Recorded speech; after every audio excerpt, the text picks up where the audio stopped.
Hello and welcome. My name is Alan, and we are back with more. Oh, dropping the bookmark. Insurgent Mexico. So yes, we today will be reading part 5, which is just one chapter. So we're going to try to get it all done at once, but it is 12 pages. So kind of just hold in there with me. So with that said, let's jump into this. Part 5, Carranza, an impression. When the Treaty of Peace was signed in Juarez, which ended the Revolution of 1910, Francisco Madero proceeded south toward Mexico City. Everywhere he spoke to enthusiastic and triumphant throngs of peons who acclaimed him the liberator.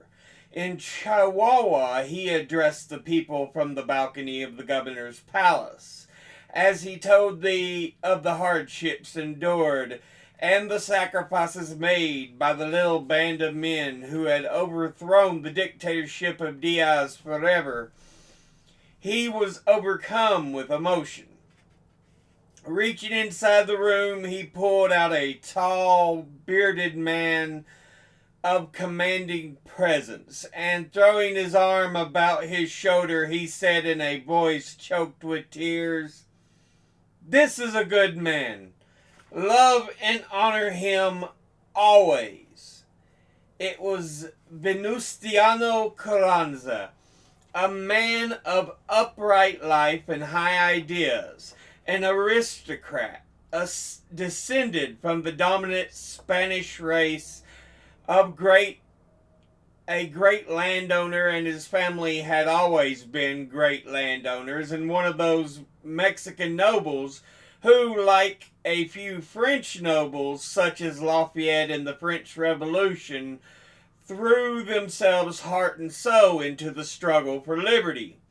When the Madero Revolution broke out, Carranza took the field in truly medieval fashion. He armed the peons who worked upon his great estates and led them to war like any feudal overlord. And when the revolution was done, Madero made him governor of Coahuila. There he was when Madero was murdered at the capital, and Huerta, seizing the presidency, sent a circular letter to the governors of the different states, ordering them to acknowledge the new dictatorship. Carranza refused even to answer the letter, declaring that he would have no dealings with a murderer and usurper. He issued a proclamation calling the Mexican people to arms, proclaiming himself first chief of the revolution and inviting the friends of liberty to rally around him. Then he marched out from his capital and took the field, where he assisted in the early fighting around Torreon.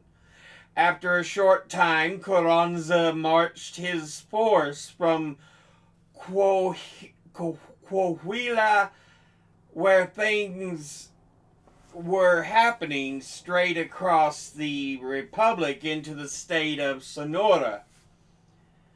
There nothing was happening. Where nothing was happening. Villa had begun heavy fighting in Chihuahua State, Urbina and Herrera in Durango, Blanco and the others in Coahuila, and Gonzales near Tampico. In times of upheaval like these, it is inevitable that there shall be some preliminary squabbling over the ultimate spoils of the war. Among the military leaders, however, there was no such dissension. Villa having just been unanimously elected general chief of the Constitutionalist Army by a remarkable gathering of all the independent guerrilla leaders before Torreon, an unheard of event in Mexican history. But over in Sonora, Torena and Posquiera were already squabbling over who should be governor of the state and threatening revolutions against each other. Carranza's reported purpose in crossing to the west with his army was to settle this dispute, but that doesn't seem possible. Other explanations are that he desired to secure a seaport for the constitutionalists on the west, that he wanted to settle the Yaqui land question, and that in the quiet of a comparatively peaceful state, he could better organize the provisional government of the new republic. He remained there 6 months, apparently doing nothing whatever, keeping a force of more than 6,000 good fighters, practically inoperative, attending banquets and bullfights, establishing and celebrating innumerable new national holidays, and issuing proclamations. His army, twice or 3 times as big as the disheartened garrisons of Guaymas and Mazatlan, kept up a lazy siege of those places. Mazatlan fell only a short time ago, I think, as did Guaymas. Only a few weeks ago, Provisional Governor Maturena was threatening counter-revolutions against General Alvarado, chief of arms of Sonora, because he would not guarantee the governor's safety, and evidently proposing to upset the revolution because Maturena was uncomfortable at the palace in Hermosillo. During all that time, not a word was said about any aspect of the land question, as far as I could learn. The Yaqui Indians, the expropriation of those lands is the blackest spot in the whole black history of the Diaz regime, got nothing but a vague promise. Upon that, the whole tribe joined the revolution. But a few months later, most of them went back to their homes and began again their hopeless campaign against the white man. Carranza hibernated until early in the spring of this year, when the purpose of his Sonora sojourn evidently having been accomplished, he turned his face toward the territory where the real revolution was being fought. Within that 6 months, the aspect of things had entirely changed, except for the northern part of Nueva Leon and most of Coahuila. Northern Mexico was constitutionalist territory almost from sea to sea, and Villa, with a well-armed, well-disciplined force of 10,000 men, was entering on the Torreon campaign. All this was accomplished almost single-handed by Villa. Carranza seems to have contributed nothing but congratulations. He had indeed formed a provisional government. An immense throng of opportunist politicians surrounded the first chief, loud in their protestations of devotion to the cause, liberal with proclamations, and extremely jealous of each other and of Villa. Little by little, Carranza's personality seemed to be engulfed in the personality of his cabinet, although his name remained as prominent as ever. It was a curious situation. Correspondents who were with him during these months have told me how secluded the first chief finally became. They almost never saw him. Very rarely did they speak with him. Various secretaries, officials, cabinet members stood between them and him, polite, diplomatic, devious gentlemen who transmitted their questions to Carranza on paper and brought them back his answers written out so that there would be no mistake. But whatever he did, Carranza left Villa strictly alone, to undergo defeats if he must, or make mistakes, so much so that Villa himself was forced to deal with the foreign powers as if he were the head of the government. There is no doubt that the politicians at Hermosillo sought in every way to make Carranza jealous of Villa's growing power in the north. In February, the first chief began a leisurely journey northward, accompanied by 3,000 troops, and the ostensible object of sending reinforcements to Villa and of making his provisional capital in Juarez when Villa left for Torreon. Two correspondents, however, who had been in Sonora, told me that the officers of this immense bodyguard believed that they were to be sent against Villa himself. In Hermosillo, Carranza had been remote from the world's news centers. No one knew but what he might be accomplishing great things. But when the first chief of the revolution began to move toward the American border, the attention of the world was concentrated upon him, and the attention of the world revealed so little to concentrate upon that rumors rapidly spread of the non-existence of Carranza. For example, the paper said that he was insane, and another alleged that he had disappeared altogether. I was in Chihuahua at the time. My paper wired me these rumors and ordered me to go and find Carranza. It was at the immensely exciting time of the Benton murder. All the protestations and half-veiled threats of the British and American governments converged upon Villa. But by the time I had received the message, Carranza and his cabinet had arrived at the border and broken the 6-month silence in a startling way. The first chief's declaration to the State Department was practically this: "You have made a mistake in addressing representations to the Benton case, to General Villa. They should be addressed to me as the first chief of the revolution and head of the provisional constitutionalist government. Moreover, the United States has no business to address, even to me, any representations concerning Benton, who was a British subject.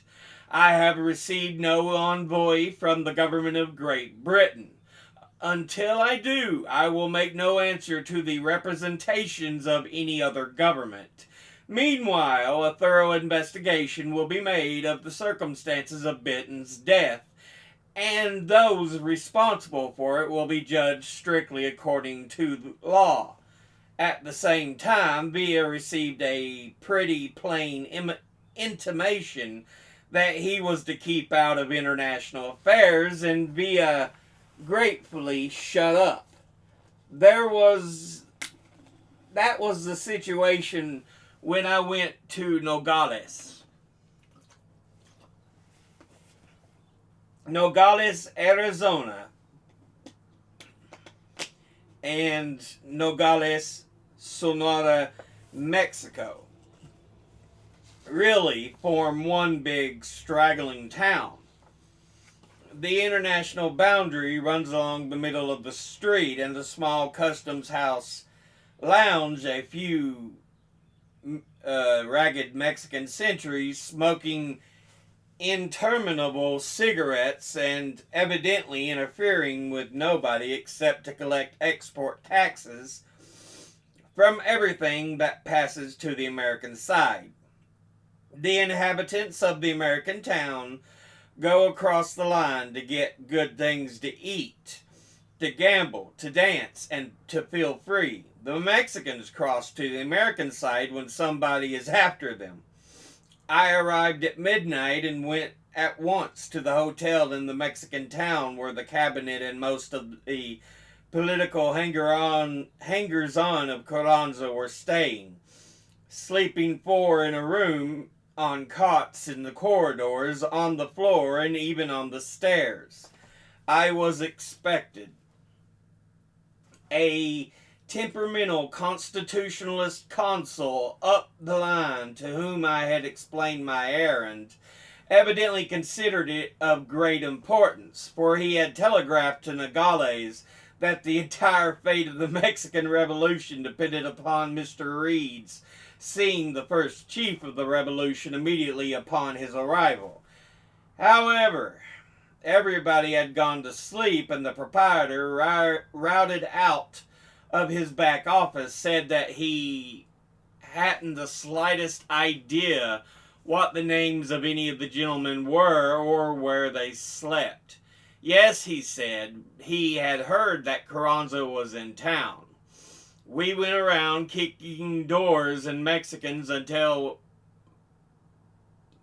we stumbled upon an unshaven but courteous gentleman who said that he was the collector of customs for the whole of Mexico under the new government. He waked up in turn the Secretary of the Navy, who routed out the Secretary of the Treasury. The Secretary of the Treasury finally flushed the Secretary of Hacienda, who finally brought us to the room that the Secretary of Foreign Relations, Senor Fabela, said that the first chief had retired and couldn't see me, but that he himself would give me immediately a statement of just what Carranza thought about the Benton incident. Now, none of the newspapers had ever heard of Senor Fabela before. They were all clamoring to their correspondents, wanting to know who he was. He seemed to be such an important member of the provisional government, and yet his antecedents were not known at all. At different times, he apparently filled the most of the positions in the first chief's cabinet. Rather medium height and distinguished looking, suave, courteous, and evidently very well educated, his face was decidedly Jewish. We talked for a long time, sitting on the edge of the bed. He told me what the first chief's aims and ideals were, but in them I could discern nothing of the first chief's personality whatever. "Oh yes," he said. "Of course I could see the first chief in the morning. Of course he would receive me. But when we came right down to cases, Senor Fabela told me that the first chief would answer no questions outright. They had all to be put in writing, he said, and submitted to Fabela first. He would then take them to Carranza and bring back his answer. Accordingly, the next morning I wrote out on paper about 25 questions and gave them to Fabela. He read them carefully. "Ah," he said, "there are many questions here that I know the first chief will not answer. I advise you to strike them out." "Well, if he doesn't answer them," I said, "all right, but I would like to give him a chance to see them. He could only refuse to answer them." "No," said Fabela politely. "You had better strike them out now. I know exactly what he will answer and what he will not. You see, some of your questions might prejudice him against answering all the rest, and you would not want that to occur, would you?" "Senor Fabela," I said, "are you sure that you know just what Don Venustiano won't answer?" "I know that he won't answer these," he replied, indicating 4 or 5, which dealt rather specifically with the platform of the constitutionalist government, such as land distribution, direct elections, and the right of suffrage among peons.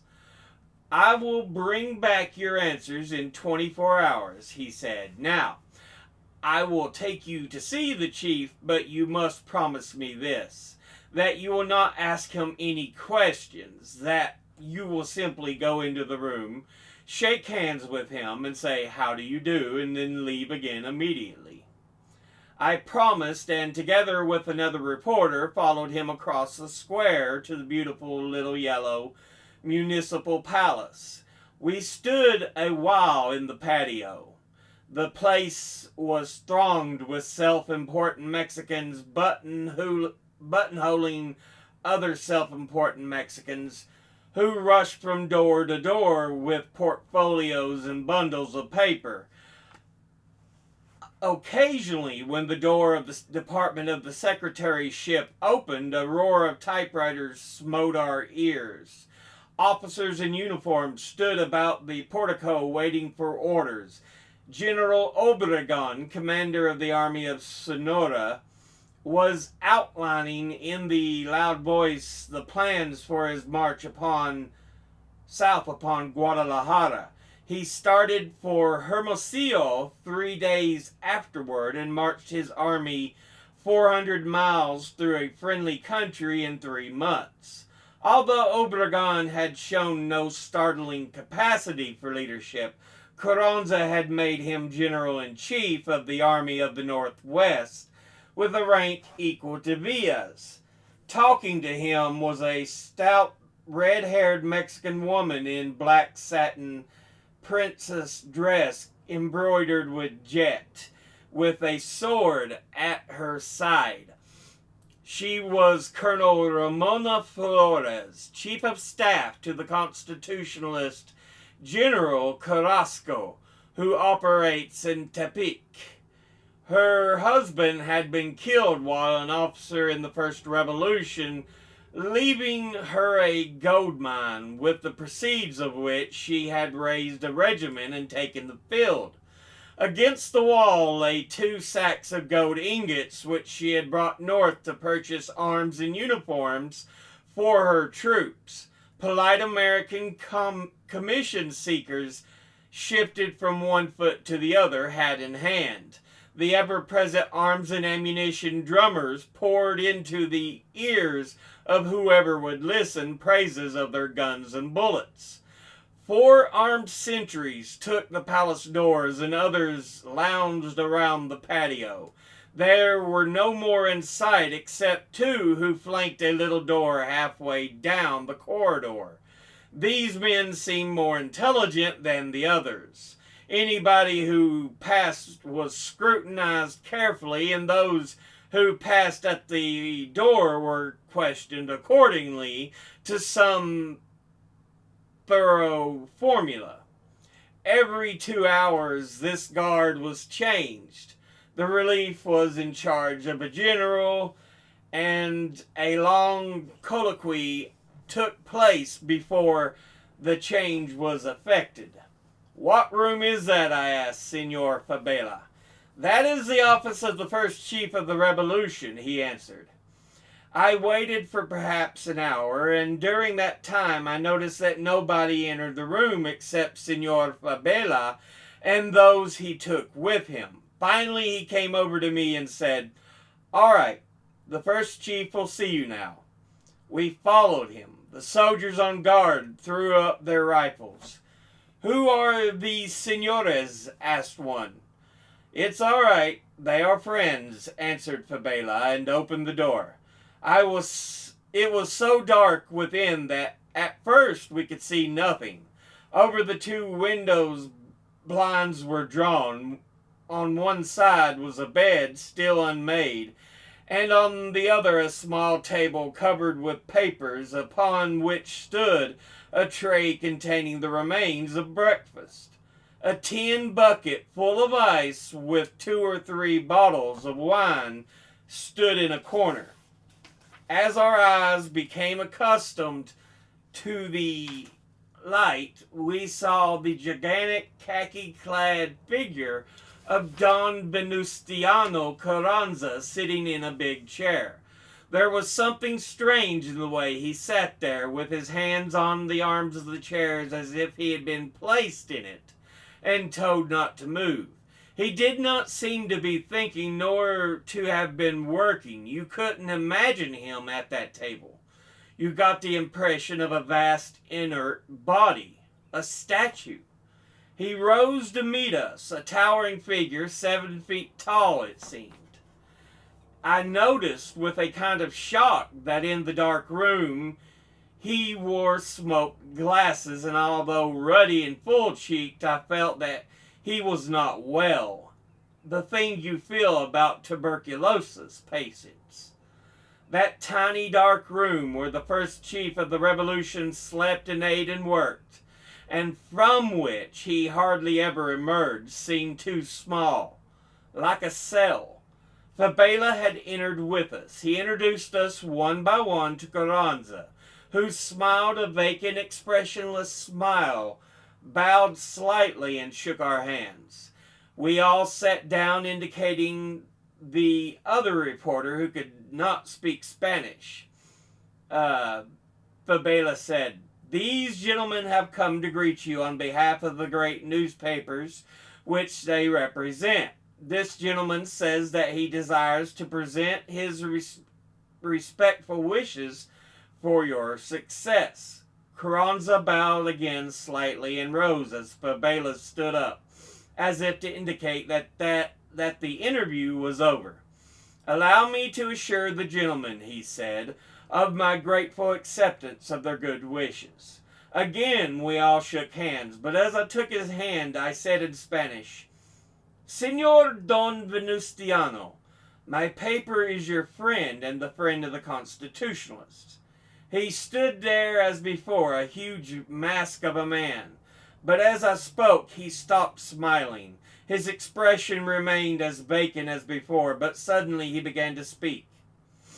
"To the United States, I say the Benton case is none of your business. Benton was a British subject. I will answer to the delegates of Great Britain when they come to me with representations of their government. Why should they not come to me? England now has an ambassador in Mexico City who accepts invitations to dinner from Huerta, takes off his hat to him, and shakes hands with him. When Madero was murdered, the foreign powers flocked to the spot like vultures to the dead, and fawned upon the murderer because they had a few subjects in the Republic who were petty tradesmen doing a dirty little business." The first chief ended as abruptly as he had begun, with the same immobility of expression, but he clenched and unclenched his hands and gnawed his mustaches. Fabela hurriedly made a move to the door. "The gentlemen are very grateful to you for having received them," he said nervously. But Don Venustiano paid no attention to him. Suddenly he began again, his voice pitched a little higher and louder. "These cowardly nations thought they could secure advantages by standing in with the government of the usurper. But the rapid advancement of the Constitutionalists showed them their error, and now they find themselves in a predicament." Fabela was plainly nervous. "Then does the Torreon campaign begin?" he asked, attempting to change the subject. "The killing of Benton was due to a vicious attack on Villa by an enemy of the revolutionists," roared the first chief, speaking louder and louder and more rapidly. "And England, the bully of the world, finds herself unable to deal with us unless she humiliates herself by sending a representative to the Constitutionalists. So she tried to use the United States as a cat's paw. More shame to the United States," he cried, shaking his fist, "that she allowed herself to join with these infamous powers." The unhappy Fabela made another attempt to dam the dangerous torrent, but Carranza took a step forward and, raising his arm, shouted, "I tell you that if the United States intervenes in Mexico upon this petty excuse, intervention will not accomplish what it thinks, but will provoke a war which, besides its own consequences, will deepen a profound hatred between the United States and the whole of Latin America, a hatred which will endanger the entire political future of the United States." He ceased talking on a rising note, as if something inside had cut off his speech. I tried to think that there was the voice of aroused Mexico thundering at her enemies, but it seemed like nothing so much as a slightly senile old man, tired and irritated. Then we were outside in the sunlight, with Senor Fabela agitatedly telling me not to publish what I had heard, or at least to let him see the dispatch. I stayed at Nogales a day or two longer. The next day after my interview, the typewritten paper upon which my answers had been printed was returned to me, the answers written in 5 different handwritings. The newspaper men were in high favor at Nogales. They were treated always with the utmost courtesy by the members of the Provisional Cabinet, but they never seemed to reach the first chief. I tried often to get these cabinet members the least expression of what their plans were for the settlement of the troubles which caused the revolution, but they seemed to have none, except a constitutional government. During all the times I talked with them, I never detected one gleam of sympathy for or understanding of the peons. Now and again I surprised quarrels about who was going to fill the high posts of the new Mexican government. Villa's name was hardly ever mentioned when it was in this manner. We have every confidence in Villa's loyalty and obedience. As a fighting man, Villa has done very well indeed, but he should not attempt to mingle in the affairs of government, because, of course, you know, Villa is only an ignorant peon. He has said many foolish things and made many mistakes which we will have to remedy. And scarcely a day passed but what Carranza would give out a statement from headquarters. "There is no misunderstanding between General Villa and myself.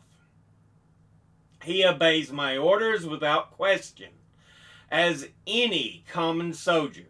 It is unthinkable that he would do anything else.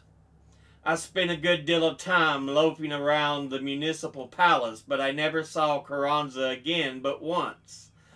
It was toward sunset, and most of the generals, drummers, and politicians had gone to dinner. I lounged on the edge of the fountain in the middle of the patio, talking with some soldiers. Suddenly, the door of that little office opened, and Carranza himself stood framed in it, arms hanging loosely by his sides, his fine old head thrown back as he stared blindly over our heads across the wall to the flaming clouds in the west. He stood up and bowed, and he didn't notice us. Walking with slow steps, he came out and went along the portico toward the door of the palace. The 2 guards presented arms. As he passed, they shouldered their rifles and fell in behind him. At the doorway, he stopped and stood there a long time, looking out on the street. The 4 sentries jumped to attention. The 2 men behind him grounded their arms and stopped.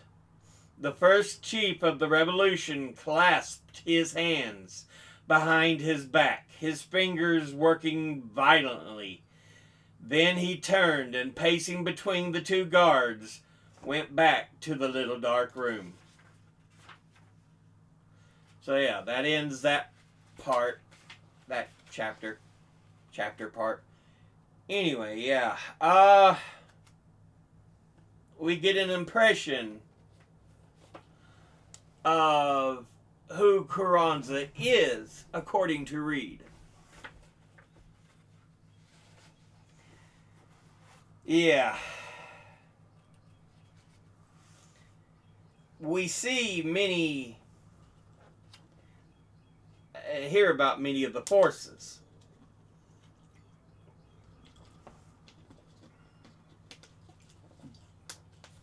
There's, of course, Villa, who is the general of the people.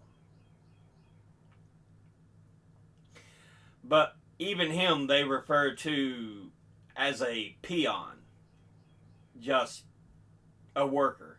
They're like, he knows nothing. So they see him as an uneducated, regular land worker.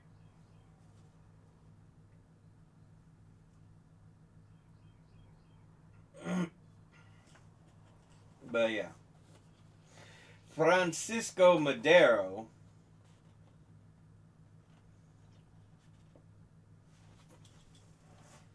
was originally the leader of the revolution. But, Carranza was just someone who worked under him.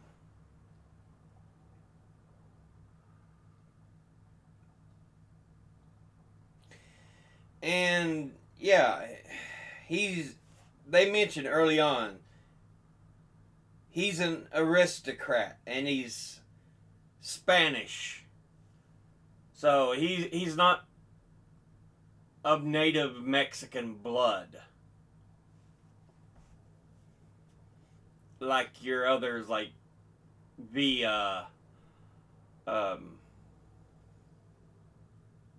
shoot. Who was the other guy? Emiliano. I cannot remember his last name. Him and Villa were the true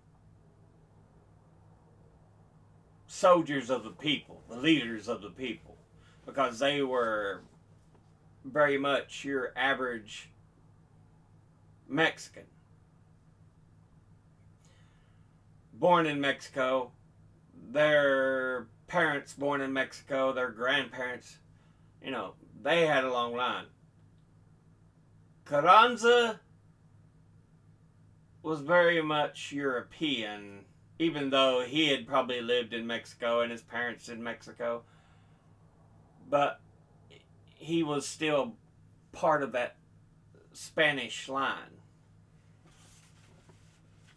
And again, like there's points of racism in this book, but it's just how things were seen at the time. Like they mentioned, he was descended from the dominant Spanish race. So, a little bit of racism there. But, yeah.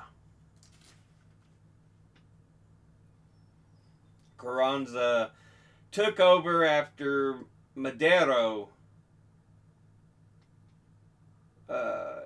ended up dying. Yeah. There was a small mention of the Yaqui. Yaqui. But they seem to be a tribe of natives that lived in Mexico. And they were like, we just want some of our land back.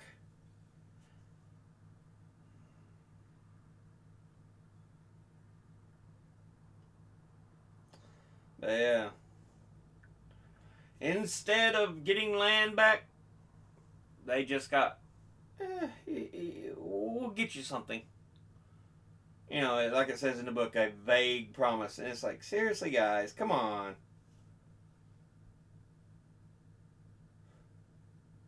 Upon that, the whole tribe joined the revolution, but a few months later, most of them went back to their homes and began again their hopeless campaign against the white man.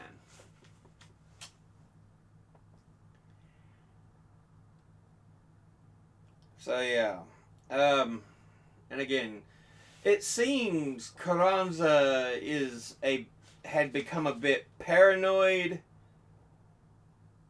a bit, just probably a bit crazy.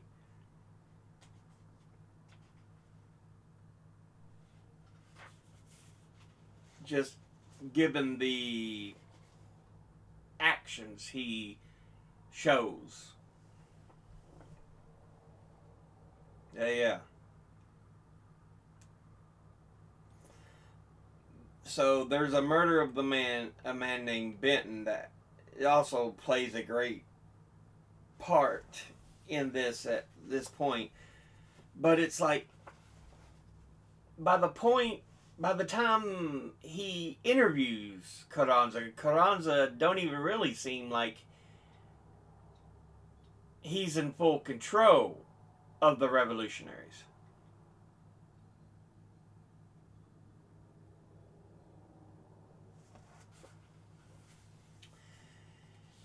Yeah. Again, here's another part that's just a bit racist. Rather medium height and distinguished looking, suave, courteous, and evidently very well educated, his face was decidedly Jewish.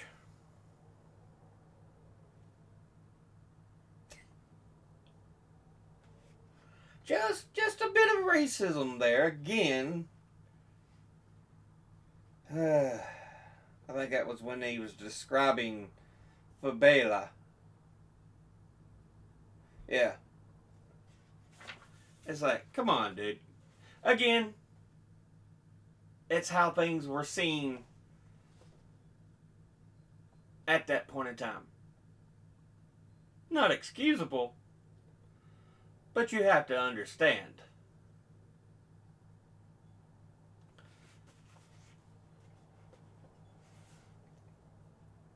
Okay, one thing I found really interesting.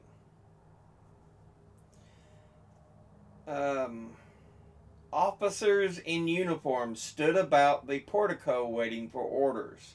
General Obregon, commander of the army of Sonora, was outlining in a loud voice the plans for his march south upon Guadalajara. Now, if you don't know, Obregon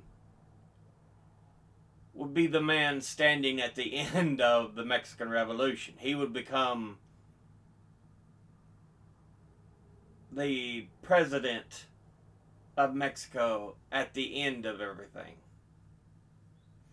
Because I did a report on him. I've got a book on Alvaro Obregon on the bookshelf, but yeah, not this one, in the other room. So he's someone to kind of pay attention to. He would end up being president after all said and done of Mexico. But apparently he was given a rank equal to Pancho Villa.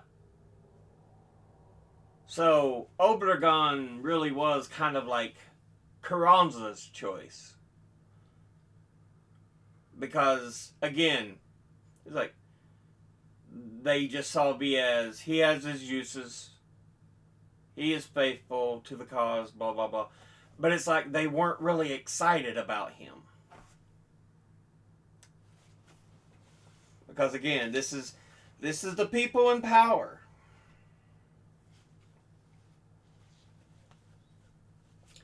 Even though it was Villa who many of the soldiers would follow directly into a hell of gunfire.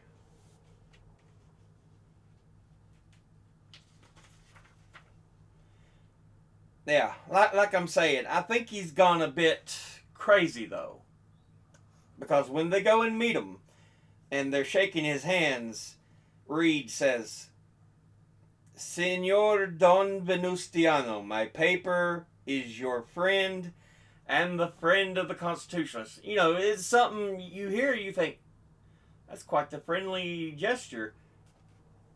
But yeah, he says Carranza just stood there as before, a huge mask of a man. But as I spoke, he stopped smiling. His expression remained as vacant as before, and suddenly he began to speak. Something that's not even brought up by Reed. But he goes, "To the United States, I say the Benton case is none of your business. Benton was a British subject. I will answer to the delegates of Great Britain when they come to me with representations of their government. Why should they not come to me? England now has an ambassador in Mexico City who accepts invitations to dinner from Huerta, takes off his hat to him, and shakes hands with him." So, yeah.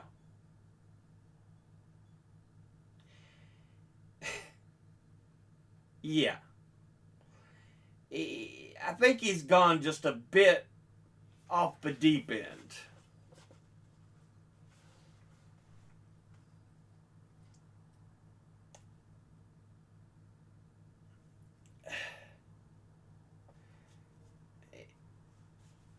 Yeah. And then Reed talks about the only ever time he ever saw him. It's like the guy just comes out, he looks about, makes a few steps before turning around and going back in. It's like, seriously?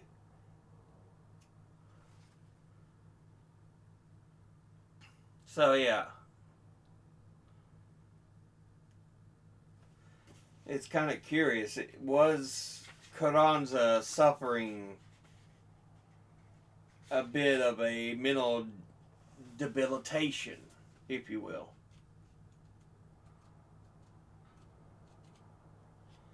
But I think that brings us to the last part 6, and I think it's just got a few. I think it was 3 the last time I looked.